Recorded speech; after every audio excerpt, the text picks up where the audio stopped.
One step to success TNPSC academy Cuddalore. Already நம்ம வந்து பாத்தீங்க அப்படின்னா இந்த டெல்லி சுல்தானியம் பத்தி ஒரு பார்ட் வீடியோ வந்து பார்த்திருப்போம்.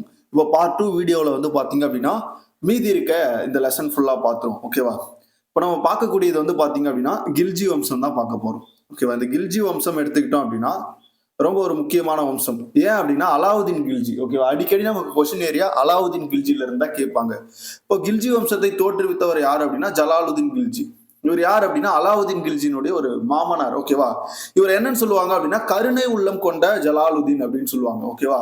இப்ப ஜலாலுதீன் கில்ஜி என்ன சொல்லுவாங்க அப்படின்னா கருணை உள்ளம் கொண்ட ஜலாலுதீன் அப்படின்னு சொல்லுவாங்க. இப்போ இங்க வந்து பாத்தீங்க அப்படின்னா இவருடைய காலகட்டத்துல காராவுடைய ஆளுநரா யார் இருக்கா அப்படின்னா மாலிக் சாஜி இருக்காரு. அந்த மாலிக் சாஜி வந்து கலகத்தை ஏற்படுத்துவார். ஓகேவா? முதல்ல ஜலாலுதீன் கில்ஜின் கீழ் இருக்கக்கூடிய அந்த காரா பகுதியில் மாலிக் சாஜி அப்படின்றவர் ஆளுநராக இருப்பார். அவர் கலகத்தில் ஈடுபடுவதால் அதுக்கப்புறம் என்ன பண்றாங்க அப்படின்னா காராவினுடைய புதிய ஆளுநராக அலாவுதீன் கில்ஜியை நியமிக்கிறாரு. யாரு? ஜலாலுதீன் கில்ஜி. ஓகேவா? ஓகே. இப்போ இந்த அலாவுதீன் கில்ஜி காலத்துல பாத்தீங்க அப்படின்னா குறிப்பா ஜலாலுதீன் கில்ஜி இருக்காருல்ல, அவர் வந்து டெல்லி சுல்தானியமா இருக்கும்போது அலாவுதீன் கில்ஜி வந்து பாத்தீங்க அப்படின்னா ஒரு படையெடுப்பு மேற்கொள்றாரு. தேவகிரி படையெடுப்பு ரொம்ப முக்கியமான படையெடுப்பு. 1296 மேற்கொள்ளப்பட்ட படையெடுப்பு. அப்போ தேவகிரியுடைய அரசரா இருக்கக்கூடிய ராமச்சந்திரனுக்கும் அலாவுதீன் கில்ஜிக்கும் இடையில வந்து பாத்தீங்க அப்படின்னா போர் அப்படின்றது நடைபெறுது. இதுல அலாவுதீன் கில்ஜி என்ன பண்றாரு? ஜெயிச்சிருவாரு. ஜெயிச்சுட்டு பெரும் செல்வத்தோட என்ன பண்ணுவாரு அப்படின்னா ஜலாலுதீன் கில்ஜியை வந்து சந்திக்க வருவாரு. அப்போது ஒரு பாராட்டு விழா வந்து நடைபெறும். அந்த பாராட்டு விழாவில் வந்து பாத்தீங்க அப்படின்னா ஜலாலுதீன் கில்ஜியை பிளான் பண்ணி என்ன பண்றாரு? அலாவுதீன் கில்ஜி வந்து கொன்னுடுவாரு. ஓகேவா? அப்ப எப்ப இறக்குறாரு அப்படின்னா 1896 ஜலாலுதீன் இறக்குறாரு. அதுக்கப்புறம் பாத்தீங்க அப்படின்னா அலாவுதீன் கில்ஜி வந்து கில்ஜி வம்சத்தை தலைமையேற்று நடத்த ஆரம்பிக்கிறாரு. அவருடைய காலம் பாத்தீங்க அப்படின்னா 1296 இருந்து 1320 வரைக்கும்.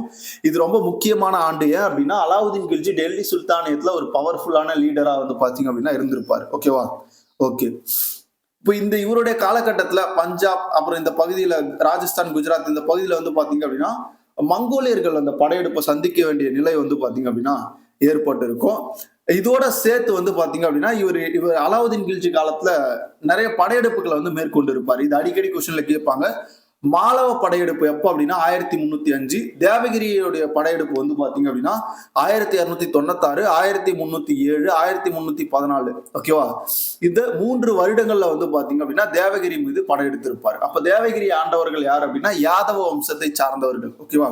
அதுக்கப்புறம் சித்தேர் படையெடுப்பு இது எப்போ அப்படின்னா 1303 சித்தேர் படையெடுப்பு வந்து பாத்தீங்க அப்படின்னா மேற்கொண்டிருக்கப்பட்டிருக்கும். இப்போ இந்த சித்தேர் படையெடுப்பு ரொம்ப முக்கியமான படையெடுப்பு அலாவுதீன் கில்ஜி காலத்துல. ஓகேவா? அப்போ சித்தேருடைய ராஜாவா இருக்கக்கூடியவர் யார் அப்படின்னா ராணா ரத்ன சிங். அவருடைய ஒய்ஃப் யார் அப்படின்னா பத்மாவதி. ஓகேவா? இந்த போர் அப்படின்றது அந்த சித்தேர் பகுதியை கைப்பற்ற நோக்கத்தோட தான் போயிருக்கும். பின்னாடி அந்த போரினுடைய அந்த நோக்கம் வந்து பாத்தீங்க அப்படின்னா மாறுபட்டு இந்த பத்மாவதி அடையக்கூடிய ஆசையில அலாவுதீன் கில்ஜி வந்து பாத்தீங்க அப்படின்னா ஈடுபட்டு இருப்பாரு. ஓகேவா? அந்த ஒரு கதையை தான் என்ன பண்ணிருப்பாங்க அப்படின்னா முகமது ஜெய்சி பத்மாவத் அப்படின்ற கதையா வந்து பாத்தீங்க அப்படின்னா எழுதியிருப்பாரு.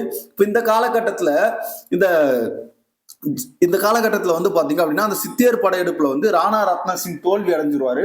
அப்போ அவங்க தோல்வி அடையக்கூடிய காலகட்டத்துல அந்த கோட்டையில் இருந்த மக்கள், ஓகேவா, சித்தியர் கோட்டையில இருந்த மக்கள் வந்து பாத்தீங்க அப்படின்னா அங்க இருக்கக்கூடிய பெண்கள் ஜவஹர் முறைப்படி, ஓகேவா, ஜவஹர் முறைப்படி என்ன பண்ணிருப்பாங்க அப்படின்னா தீ குளிச்சிருப்பாங்க.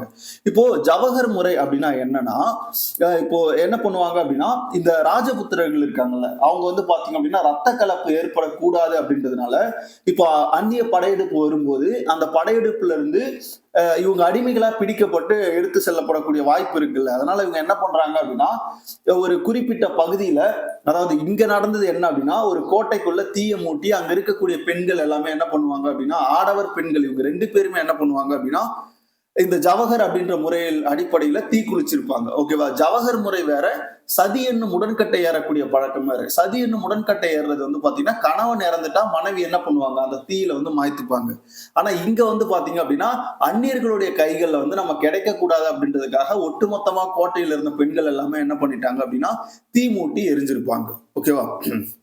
ஓகே. அதுக்கப்புறம் பாத்தீங்க அப்படின்னா தீபகற்பத்தில் அவருடைய முதல் இலக்கு, ஓகேவா, மேற்கு தக்காணத்தில் இருந்து தேவகிரி. இது வந்து பாத்தீங்க அப்படின்னா எந்த பகுதியில இருந்து கேட்பாங்க? தேவகிரி. அதுக்கப்புறம் வந்து பாத்தீங்க அப்படின்னா அலாவுதீன் கில்ஜியினுடைய ஒரு முக்கிய அடிமை படைத்தளபதியா இருந்தவர் தான் மாலிக் கபூர். ஓகேவா? இவர் வந்து அப்படின்னா ஒரு 3ஆம் பாலினத்தவர். திருநங்கையா இருந்திருப்பார். இப்போ அலாவுதீன் கில்ஜி வந்து டெல்லி சுல்தானியத்துல இருக்கும்போது அலாவுதீன் கில்ஜியின் சார்பாக தென்னிந்திய படையெடுப்பை மேற்கொண்டவர் யார் அப்படின்னா மாலிக் கஃபூர். ஓகேவா? இந்த மாலிக் கஃபூர் யார் அப்படின்னா ஒரு திருநங்கை. இவர் வந்து பாத்தீங்க அப்படின்னா அலாவுதீன் கில்ஜினுடைய அடிமை. அப்ப தென்னிந்தியா மீது அவர் என்ன பண்றாரு அப்படின்னா படையெடுக்கிறாரு. எப்போ அப்படின்னா 1310. ஓகேவா? இந்த படையெடுப்புல அவர் சந்திக்கக்கூடிய முக்கியமான 4 பகுதிகள் வந்து பாத்தீங்க அப்படின்னா ஒன்னு தேவகிரி, இன்னொன்னு வாராங்கல், இன்னொன்னு துவாரசமுத்திரம், அதுக்கப்புறம் மதுரை. ஓகேவா? இப்ப இந்த 4 பகுதியில யார் யார் இருந்தாங்க அப்படின்னா தேவகிரியில யாதவர்கள், யாதவ வம்சத்தை சேர்ந்தவர்கள், வாராங்கால்ல காகத்தியர்கள், துவாரசமுத்திரத்துல எய்சாளர்கள், மதுரையில வந்து பாத்தீங்கன்னா பாண்டியர்கள் ஆட்சி புரிஞ்சிருப்பாங்க. ஓகேவா? அப்போ இந்த பகுதிகள்லாம் எந்தெந்த ஆண்டுகள்ல வந்து பாத்தீங்க அப்படின்னா படையெடுப்பு மேற்கொண்டது, இந்த பகுதிகளை கொடுத்துட்டு பொறுத்தைகளை என்ன பண்ணுவாங்க அப்படின்னா கேட்பாங்க. இது ரொம்ப முக்கியமானது. அதுக்கப்புறம் இவருடைய ராணுவ சீர்திருத்தம் ரொம்ப முக்கியமானது. ஓகேவா? முதல் முறையாக முறைப்படுத்தப்பட்ட ராணுவ அமைப்பை வந்து உருவாக்குனது யார் அப்படின்னா அலாவுதீன் கில்ஜி. ஓகேவா? அதே மாதிரி குதிரையின் மீது சூடு போடக்கூடிய முறையை வந்து பாத்தீங்க அப்படின்னா தாக் முறை அப்படின்ற ஒரு முறையை வந்து கொண்டு வந்தவர் யார் அப்படின்னு பாத்தீங்கன்னா நம்முடைய அலாவுதீன் கில்ஜி. இந்த குதிரைக்கு சூடு போடும் முறை சொல்றோம்ல தாக் முறை, இதை பின்னாட்கள்ல முகலாய பேரரசுல குறிப்பா வந்து பாத்தீங்க அப்படின்னா ஆப்கானிய அரசரா இருக்கக்கூடிய ஷெர்ஷா சூரி என்ன பண்ணுவாரு அப்படின்னா இந்த முறையை பயன்படுத்தி இருப்பார். ஓகேவா? அப்ப ஷெர்ஷா சூரியோடைய முன்னோடி யார் அப்படின்னு கேட்டீங்கன்னா அலாவுதீன் கில்ஜி. அடுத்தது பாத்தீங்க அப்படின்னா ரொம்ப முக்கியமான விஷயம், ஹீலியா என்ற படை வீரர் பட்டியல முதல்ல உருவாக்குனர். ஓகேவா? இது வரைக்கும் டெல்லி சுல்தானியத்துல படைகள் இருந்திருக்கும். ஆனா இவர் தான் என்ன பண்றாரு, அந்த படைகள்ல நிறைய சீர்திருத்தங்கள் மேற்கொண்டு குறிப்பா படைகள்ல படை வீரர் பட்டியல் எல்லாம் உருவாக்கி இருப்பார். ஓகேவா? இவர் ஆதரித்த அறிஞர்கள் யார் யார் அப்படின்னு பாத்தீங்கன்னா அமீர் குஸ்ரு, இந்திய கிளி, அதுக்கப்புறம் அமீர் ஹாசன். இவங்க 2 பேரும் இவர் ஆதரித்த முக்கியமான அறிஞர்கள். அடுத்தது இவருடைய வணிக சீர்திருத்தம் ரொம்ப முக்கியமானது. அடிக்கடி கொஸ்டின் கேட்டுட்டே இருப்பாங்க. அங்காடி சீர்திருத்தம் மேற்கொண்ட டெல்லி சுல்தான் யாருன்னு கேட்பாங்க, அலாவுதீன் கில்ஜி. சஹானா இ மண்டி அப்படின்னு சொல்லக்கூடிய அதிகாரிகளை வந்து பாத்தீங்க அப்படின்னா நியமிச்சிருப்பாரு. அதுக்கப்புறம் முன்ஷியான்கள் அப்படின்னு சொல்லக்கூடிய ஒற்றர்கள். இந்த ஒற்றர்கள் யார் அப்படின்னா அவர்கிட்ட இருந்த சிறிய வயதில் இருக்கக்கூடிய அடிமைகள். ஓகேவா? எல்லாமே வந்து பாத்தீங்கன்னா சிறுவர்கள் தான். இவங்களை என்ன பண்ணுவாரு அப்படின்னா இப்போ இந்த வணிக வளாகங்கள், அதாவது அங்காடிகள் இருக்குல்ல, அந்த பகுதிகளுக்கு உளவு பார்ப்பதற்காக அனுப்புவார். ஏன் அப்படின்னா பொருட்கள் சரியான எடையில் கொடுக்கப்படுதா, அதுல ஏதேனும் தவறுகள் இருக்கா அப்படின்றத வந்து பாத்தீங்க அப்படின்னா இவர்கள் என்ன பண்ணுவாங்க அப்படின்னா இந்த ஒற்றர்கள், அதாவது இந்த சிறுவர்கள் வந்து அலாவுதீன் கில்ஜி கிட்ட நேரடியா தொடர்பு கொண்டு சொல்லுவாங்க. அப்ப அந்த மாதிரி அங்க ஏதேனும் சிறு ஊழல் நடக்குது அப்படின்னு தெரிஞ்சதுன்னா அவர் என்ன பண்ணுவாரு அப்படின்னா அதற்கு இணையா அவர்களுடைய சதைகள் வந்து வெட்டி வைக்கப்படும். இது எல்லாமே வந்து பாத்தீங்க அப்படின்னா இவருடைய காலத்துல இருந்தது. கட்டாய உணவு தானிய கொள்முதலை வந்து செஞ்ச ஒரு சுல்தான். ஓகேவா? கட்டாய உணவு தானிய கொள்முதல் வந்து செஞ்சு வச்சிருப்பாரு. வரியாக வசூல் செய்யப்பட்டது என்னவா அப்படின்னா தானியங்கள், வரியா வசூல் செய்யப்பட்ட தானியங்கள் வந்து பாத்தீங்க அப்படின்னா சேமித்து வச்சிருப்பாரு. பண்டக சாலைகள் இதெல்லாம் எங்க சேமிக்கப்பட்டது அப்படின்னா பண்டக சாலைகள்ல வந்து பாத்தீங்க அப்படின்னா சேமிச்சு வச்சிருப்பாரு. அதே மாதிரி இவர் வந்து இவருடைய காலத்துல சிதம்பரம், திருவரங்கம் கோயிலுடைய நகரங்கள் வந்து பாத்தீங்க அப்படின்னா தாக்கியிருப்பாரு. ஓகேவா? அதுக்கப்புறம் மதுரையை வந்து சூறையாடி இருப்பாரு. சூறையாடி அப்போ அங்க யார் இருந்தாங்க அப்படின்னா பாண்டியர்கள் வந்து ஆட்சி புரிஞ்சிருப்பாங்க. அடுத்ததா பார்த்தோம் அப்படின்னா 1311 டெல்லி திரும்பிய மாலிக் கஃபூர். ஓகேவா? எப்போ டெல்லி திரும்புறாரு அப்படின்னா 1311 வந்து பாத்தீங்க அப்படின்னா டெல்லி திரும்பி இருப்பாரு. ஓகேவா? அலாவுதீன் கில்ஜி காலத்துல தடை செய்யப்பட்ட பொருட்கள் என்னன்னு பாத்தீங்கன்னா மது, போதை மருந்து, சூதாட்டம், இதுக்கெல்லாம் வந்து பாத்தீங்க அப்படின்னா தடை விதிக்கப்பட்டிருக்கும். அடுத்ததா வரிசுமை யார் மீது செலுத்தப்பட்டது அப்படின்னா முழுக்க செல்வந்தர்கள் மீது இந்த வரிசுமை அப்படின்றது வந்து பாத்தீங்கன்னா செலுத்தியிருப்பாரு. அஞ்சல் முறையை கொண்டு வந்த டெல்லி சுல்தான் யாருன்னு கேட்பாங்க, அதுவும் அலாவுதீன் கில்ஜி தான். உழவர்கள்ட்ட நிலவரியை நேரடியா வசூல் செஞ்ச டெல்லி சுல்தான். ஓகேவா? ரொம்ப முக்கியமானவர். மதுவிலக்கு பெருமளவு மீறப்பட்டதால் அதில் சில தளர்வுகள் வந்து பாத்தீங்க அப்படின்னா அழிச்சிருப்பார். ஏன்னா மதுவிலக்கு, சூதாட்டம் இதெல்லாம் தடை செஞ்சிருப்பாரு.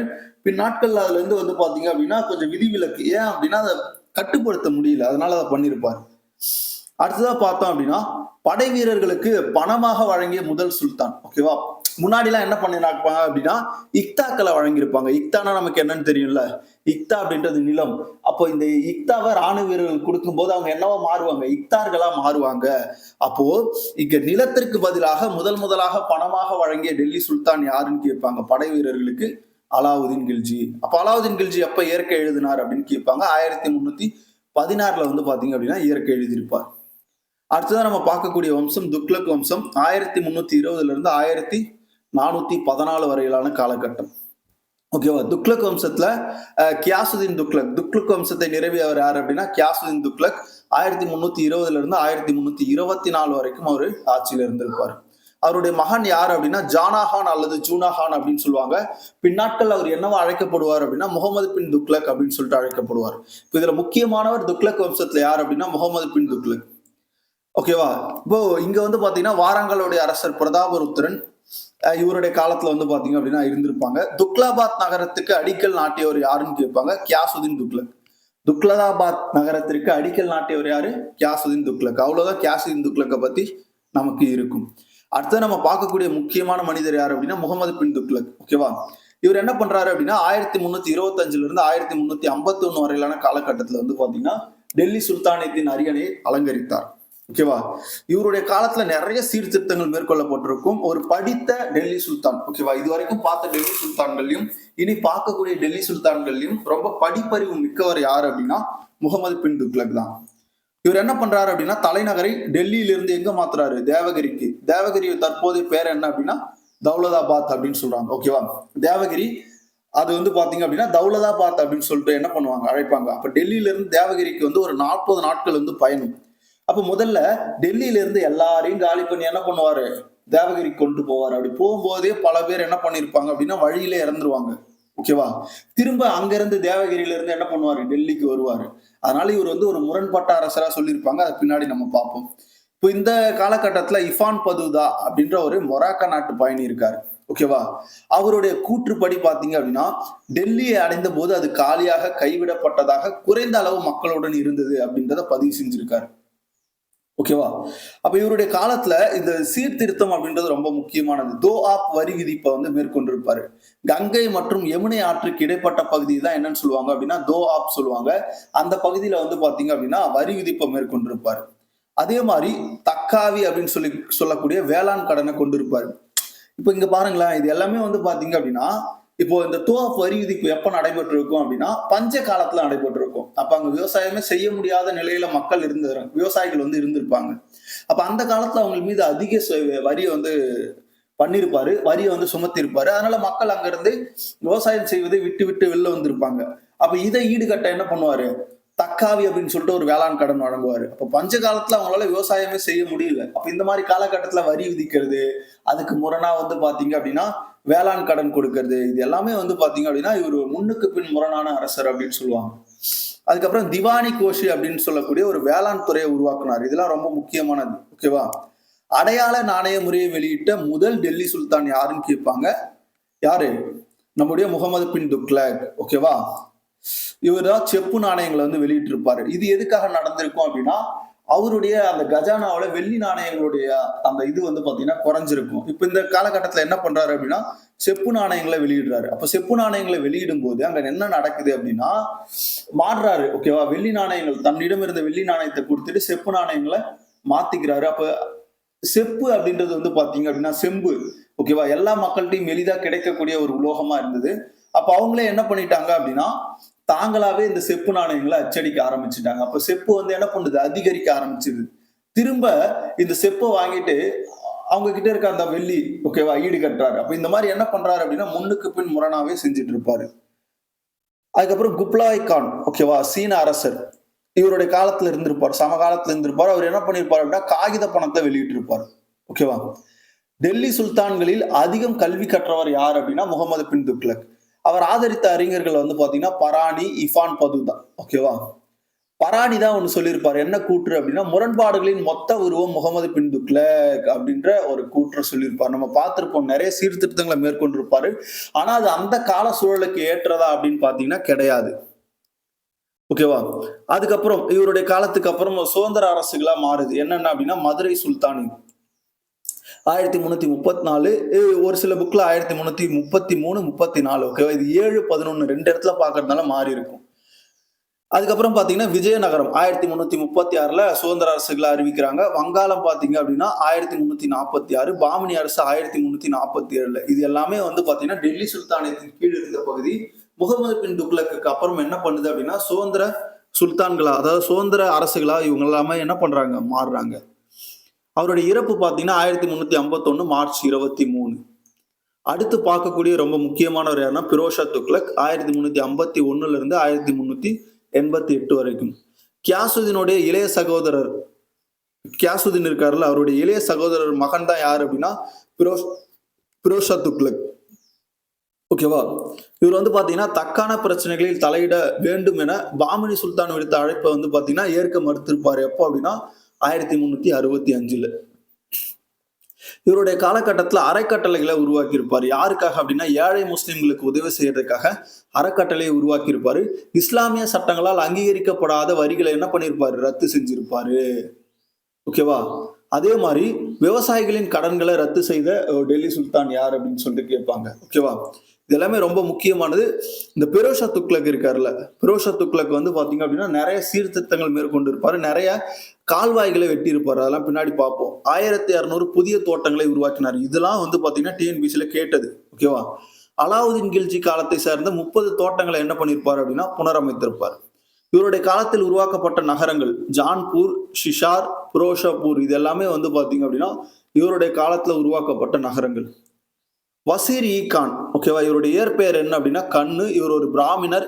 இவர்கிட்ட கிட்டத்தட்ட 2000 பெண் அடிமைகள் இருந்தாங்க. இவர் யாரு கீழே இருந்தார் அப்படின்னா பெரோஷா துக்ளக் கீழே வந்து பாத்தீங்க அப்படின்னா இருந்திருப்பாரு. நீர்ப்பாசனம், இவருடைய நீர்ப்பாசனம் அந்த கால்வாய் எந்தெந்த கால்வாய் வெட்டினார் அப்படின்னா சட்லஜ், ஹான்சி கால்வாய் வெட்டியிருப்பாரு. யமுனை, சிசார் கால்வாய் வந்து பாத்தீங்கன்னா வெட்டியிருப்பாரு. யாரு, பெரோஷா துக்ளக். அடுத்தது பெரோஷாபாத் நகரத்தை வந்து பாத்தீங்க அப்படின்னா டெல்லியில இருக்கு. இதோடைய அருகில பெரோஷா கோட்லா அப்படின்ற மைதானம், தற்போது அது என்னவா அழைக்கிறாங்க அப்படின்னா அருண்ஜேட்லி மைதானம் அப்படின்னு சொல்றாங்க, அதை உருவாக்கி இருப்பாரு.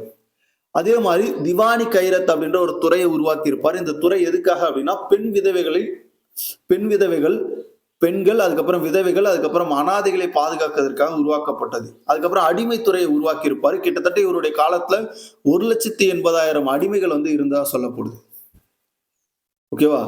அதே மாதிரி ஜிசியா வரி, இந்துக்கள் மீது விதிக்கப்பட்ட வரி, ஓகேவா, இவருடைய காலத்துல விதிக்கப்பட்டிருக்கும்.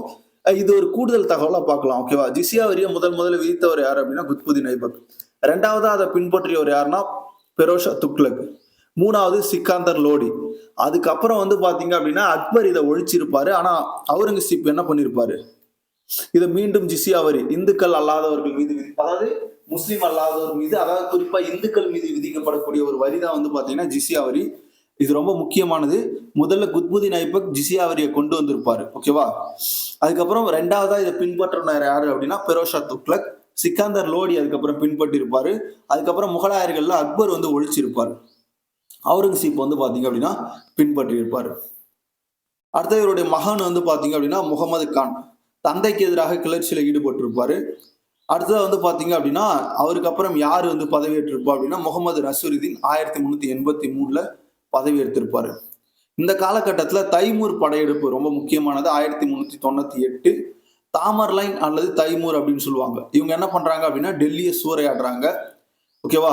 இந்த தைமூர் யார் அப்படின்னா மத்திய ஆசிய பகுதி, சாமர்காண்ட் அப்படின்ற ஒரு பகுதி வந்து பாத்தீங்க அப்படின்னா சேர்ந்தவர்கள். ஓகேவா? அப்ப 1398 டிசம்பர், இதுக்கு பிறகு வந்து பாத்தீங்கன்னா அதாவது டெல்லியில வந்து பாத்தீங்கன்னா அதிக சேதம் ஏற்பட்டிருக்கும். டெல்லிக்கு பிறகு அதிக சேதம் ஏற்பட்ட பகுதி எப்படி அப்படின்னா பஞ்சாப். யாருடைய படையெடுப்புல அப்படின்னா தைமூருடைய படையெடுப்புல. அப்ப இந்த காலகட்டத்துல தைமூருடைய பிரதிநிதியா யார் இருந்திருப்பா அப்படின்னா கிசிர்கான் வந்து இருந்திருப்பாரு. 1414 இருந்து 1445 வரைக்கும். ஓகேவா?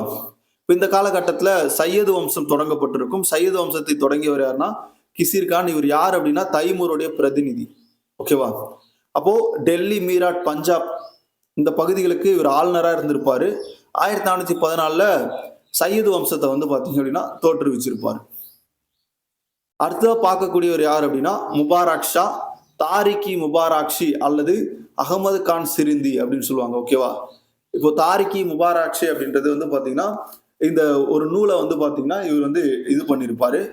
அதுக்கப்புறம் பாத்தீங்க அப்படின்னா ஆலம் ஷா அரச பதவியை தொடர்ந்த முதல் டெல்லி சுல்தான் யாருன்னு கேட்பாங்க. ஆலம் ஷா. இது ரொம்ப ரொம்ப முக்கியமானது. அடுத்தது நம்ம பார்க்கக்கூடிய வம்சம் வந்து லோடி வம்சம். 1451 இருந்து 1526 வரைக்கும். இதுல வந்து பாத்தீங்கன்னா லோடி வம்சத்தை தொடங்கியவர், அதாவது தோற்றுவித்தவர் யார் அப்படின்னா பஹுல்லால் லோடி. இதுல முக்கியமானவர் கொஸ்டின் கேட்கக்கூடியது எது அப்படின்னா சிக்கந்தர் லோடியை பத்தி கேட்பாங்க. ஷெனாய் இசையை மிகவும் விரும்பியவர். ஆக்ரா நகரை உருவாக்கியவர் யாருன்னு கேட்பாங்க. ஆக்ராவை தலைநகர் ஆக்கியவர். அதுக்கப்புறம் வந்து பாத்தீங்க அப்படின்னா நம்முடைய முகலாயர்கள் காலத்துல அதுவா தலைநகரா இருந்திருக்கும். ஓகேவா? எப்போ இவர் தலைநகரா உருவாக்குறாருன்னா 1504. அப்ப ஷனா இசையை மிகவும் விரும்பியவர் யார் அப்படின்னா சிக்கந்தர் லோடி. ஆக்ராவை தலைநகராக உருவாக்கியவர், ஆக்ரா நகரையே உருவாக்கியவர் யார் அப்படின்னா சிக்கந்தர் லோடி. அடுத்தது நம்ம பார்க்கக்கூடிய முக்கியமான அரசர் இப்ராஹிம் லோடி. இவரோட டெல்லி சுல்தான் வந்து பாத்தீங்கன்னா முடிவுக்கு வருது. முதல் பானிபட்டு போர் 1526 நடக்குது. யார் யாருக்கு இடையில அப்படின்னா முகலாய பேரரசர் பாபருக்கும் இப்ராஹிம் லோடிக்கும் இடையில நடக்கிறது. ஓகேவா? அப்ப யார் ஜெயிக்கிறா அப்படின்னா பாபர் ஜெயிச்சிருவாரு. பாபருக்கு அழைப்பு விடுத்தவர்கள் யார் அப்படின்னா தௌலத் கான் லோடி. பஞ்சாபுடைய ஆளுநராக இருக்கக்கூடிய தௌலத் கான் லோடி வந்து அழைப்பு விடுத்திருப்பார். ஓகேவா? இப்ப டெல்லி சுல்தானியத்துல அடுத்தது முக்கியமா பார்க்கக்கூடியது இலக்கியங்கள். அமீர் குஸ்ரு வந்து என்ன பண்றாரு அப்படின்னா, அமீர் குஸ்ரு வந்து பாத்தீங்க அப்படின்னா 9 வானங்கள், அதாவது நான் இந்தியனாக 9 வானங்கள் அப்படின்ற ஒரு நூல்ல வந்து சொல்லியிருப்பாரு. என்ன சொல்லியிருப்பாரு அப்படின்னா, நான் இந்தியனாக இருப்பதில் பெருமை கொள்கிறேன் அப்படின்னு சொல்லியிருப்பாரு. யாரு? அமீர் குஸ்ரு வந்து சொல்லியிருப்பாரு. அடுத்ததா ஹமீர் ஹாசன் பவாய்துல் ஹாத் அப்படின்னு சொல்லுவாங்க. அதாவது நிஜாமுதீன் அவுலியா படையெடுப்புகளின் தொகுப்பை தான் அமீர் ஹாசன் வந்து பவாய்துல் பவாத் அப்படின்னு சொல்லிட்டு எழுதியிருப்பாரு. அதுக்கப்புறம் பாத்தீங்க அப்படின்னா பட்டவதாரா, ஓகேவா, ஜைன விலாஸ் அப்படின்னு சொல்லுவாங்க. இது காஷ்மீரோடைய வரலாறு. பிர்தௌசி எழுதியது வந்து பாத்தீங்கன்னா ஷானாமா. இதெல்லாமே டெல்லி சுல்தானிய காலத்துல இருந்த நூல்கள். ஓகேவா? அதான் பாக்குறோம். அதுக்கப்புறம் பாலா பௌலி கல்வெட்டு. ஓகேவா? பாலா பௌலி கல்வெட்டு வந்து பால்பனுடையது. சமஸ்கிருதத்துல வந்து பாத்தீங்கன்னா இந்த கல்வெட்டு வந்து இருந்திருக்கு. அது யாரை பத்தி சொல்லுது அப்படின்னா விஷ்ணு பகவானை பத்தி சொல்லுது. ஓகேவா? ஓகே. கிளி நூல், அதாவது தூது நாமா, இது வந்து சமஸ்கிருத மொழியில் எழுதப்பட்டது. ஷியா நக்ஷபி பாரசீக மொழியில வந்து பாத்தீங்க அப்படின்னா மாற்றம் செய்யப்பட்டிருக்கும். அடுத்த கோரி முகமது, அவர் தன்னுடைய தங்க நாணயத்துல லட்சுமி உருவத்தை வந்து பொறிச்சிருக்காரு. இது அடிக்கடி கேட்பாங்க. ஓகேவா? தனது தங்க நாணயத்தில் லட்சுமி உருவத்தை பொறித்த அரேபியர் யார் அப்படின்னா கோரி முகமது. ஓகேவா? அதே மாதிரி முகமது பின் துக்ளக் இருக்காருல்ல, அவர் வந்து ஹோலி பண்டிகை கொண்டாடி இருப்பாங்க அவருடைய காலத்துல. அதே மாதிரி சமணர்களுக்கு வந்து பாதுகாப்பு கொடுத்திருப்பாரு. அடுத்து அலாவுதீன் கில்ஜி. ஓகேவா? மதத்தின் பரிந்துரை குறித்து நான் கவலைப்படவில்லை என்று முழு அதிகாரம் கோரினார். ஓகேவா? இது ரொம்ப முக்கியமானது. யாருது அப்படின்னா அலாவுதீன் கில்ஜி. பாரசீக உரைநடையினுடைய ஆசான் யாருன்னு கேட்பாங்க, ஃபரானி. அடுத்த கட்டிடக்கலை பார்த்தோம் அப்படின்னா இந்தோ சாரசானிக் பாணி தான் இங்க பின்பற்றி இருப்பாங்க. இந்தோ சாரசானிக் பாணி அப்படின்னா வளைவு குவிகை இருக்கும், அதுக்கப்புறம் நிலவரை, அதுக்கப்புறம் பாத்தீங்கன்னா சிகப்பு மஞ்சள் மணற்கற்களை வந்து பயன்படுத்தி இருப்பாங்க. குவத்துல் இஸ்லாம் மஜித், இது வந்து குத்புதீன் ஐபக்கால் கட்டப்பட்ட ஒரு மசூதி. ஓகேவா?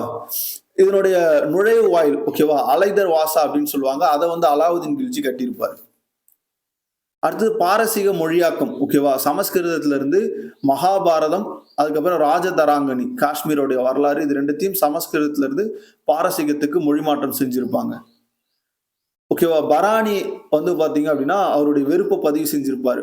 என்னன்னா பல கடவுள் வழிபாட்டாளர் அவருடைய இதுல இருக்கும்போது. ஓகேவா? அதே மாதிரி பட்டம் இந்து, அதாவது இஸ்லாமியர் நிகரான பட்டம் என்ன அப்படின்னா ராய், ராணா, தாகூர், மஷாதா, இந்த மாதிரி பண்டிட், இந்த மாதிரி பட்டங்கள்லாம் இருந்திருக்கும். அதனால பராணி வந்து வெறுப்படைஞ்சு அதை எழுதியிருப்பாரு. தென்னிந்தியாவில் இந்த காலகட்டத்தில் வந்து பாத்தீங்கன்னா நாமதேவர் மகாராஷ்டிராவில் ரொம்ப முக்கியமானவர். சாதி பாகுபாடு, உரு வழிபாடு எதிர்த்திருப்பாரு. ராமானந்தர் யார் அப்படின்னா ராமானுஜருடைய சீடர். அடுத்த நிர்வாகம் பார்த்தோம் அப்படின்னா மாகாணம், அதுக்கப்புறம் இக்தாக்கள், அதுக்கப்புறம் முக்திகள், இந்த மாதிரி பிரிக்கப்பட்டிருக்கும். சௌத்ரி என்பவர் யார் அப்படின்னா வரி வசூல் செய்யக்கூடியவங்க. உலகின் பெருநகரமா இப்ப எது இருந்தது அப்படின்னா டெல்லி, தௌலதாபாத், அதாவது தேவகிரி வந்து பாத்தீங்கன்னா இருந்திருக்கும். இசை நடனம் பாத்தீங்க அப்படின்னா பீர் போதான், இவர் ஒரு சூபி துறவி. இவர் இசையில வந்து ரொம்ப வல்லவர். ஓகேவா? இந்திய இசை உலகில் சிறந்த இசை அப்படின்னு சொன்னவர் யார் அப்படின்னு கேட்பாங்க, அமீர் குஸ்ரு. அதுக்கப்புறம் பெரோஷா துக்ளக் வந்து பாத்தீங்கன்னா ராக் தர்பான் இசை நூல் வந்து பாத்தீங்கன்னா சமஸ்கிருதத்திலிருந்து பாரசீகத்துக்கு மொழி மாற்றம் செஞ்சிருப்பாரு. அது ரொம்ப முக்கியமானது. யாரு? பெரோஷா துக்ளக். ஜலாலுதீன் கில்ஜி. ஓகேவா? நுஸ்ரத் காட்டன் அப்படின்னு சொல்லக்கூடிய இசை கலைஞரும் மீர் அபாராஸ் என்ற நடன கலைஞரும் வந்து பாத்தீங்கன்னா ஆதரிச்சிருப்பாரு அவருடைய காலத்துல. கல்வி வந்து பாத்தீங்கன்னா மதாராசா அப்படின்னா தொடக்க கல்வி, அதுக்கப்புறம் மக்தாப், 2 கல்வி நிறுவனங்களை வந்து பாத்தீங்க அப்படின்னா உருவாக்கி இருப்பாங்க. வாணிபம் வந்து பாத்தீங்க அப்படின்னா தமிழர்கள், குஜராத்திகள் அந்த காலகட்டத்துல வாணிபத்துல சிறந்து விளங்கியதா சொல்றாங்க. காகிதம், நூற்பு சக்கரம் வந்து சீனாவில இருந்து எங்க வரப்பட்டது? இந்தியாவுக்கு வந்து கொண்டு வரப்பட்டது. அதே மாதிரி வந்து பாத்தீங்க அப்படின்னா சமணர்கள் அவங்க எல்லாமே இந்த மார்வாரிகள். இந்து வந்து பாத்தீங்கன்னா முல்தானி, முஸ்லீம் வந்து பாத்தீங்க அப்படின்னா போரா. இவங்க எல்லாம் யாரு? வணிகர்கள், இந்த மாதிரி சொல்லியிருப்பாங்க. ஓகேவா? சமண வணிகர்கள் மார்வாரி, இந்து வணிகர்கள் முல்தானி, முஸ்லீம்களை வந்து பாத்தீங்கன்னா போரா அப்படின்னு சொல்லியிருப்பாங்க. இதே காலகட்டத்தில் சூபியம் 2 பிரிவா பிரிக்கப்படுது. சுக்கிரவர்த்தி அப்படின்னா முல்தான், சிஸ்டி இது வந்து டெல்லி பகுதியில இருந்தது. சூபியம் வந்து 2ஆ பிரிச்சிருப்பாங்க. இஸ்லாம் மரபின் விதவைகள் உடன்கட்டை ஏறும் அரிய பழக்கம் அறியவில்லை. ஓகேவா? அவங்களுடைய காலகட்டத்துல இந்த உடன்கட்டை ஏறக்கூடிய பழக்கம் இல்லை. பெண்கள் படிக்கவும், எழுதவும் கற்றலையும் இஸ்லாம் தடை செய்யவில்லை. பலதர மனத்திற்கு ஏற்பளித்தது அப்படின்றது இது எப்போ அப்படின்னா அந்த காலகட்டத்துல. ஓகேவா? இதெல்லாம் பதிவு செஞ்சிருப்பாங்க. இதோட நமக்கு டெல்லி சுல்தான் அப்படின்றது முடிஞ்சது. இந்த மாதிரி தான் நம்ம நோட்ஸ் எடுத்து டெல்லி சுல்தான் அப்படின்றத படிக்கணும். ஆல்ரெடி பார்ட் 1 வீடியோவில் நம்ம நிறைய சொல்லியிருப்போம். அதோட இது வந்து பாத்தீங்க அப்படின்னா பார்ட் 2 வீடியோ.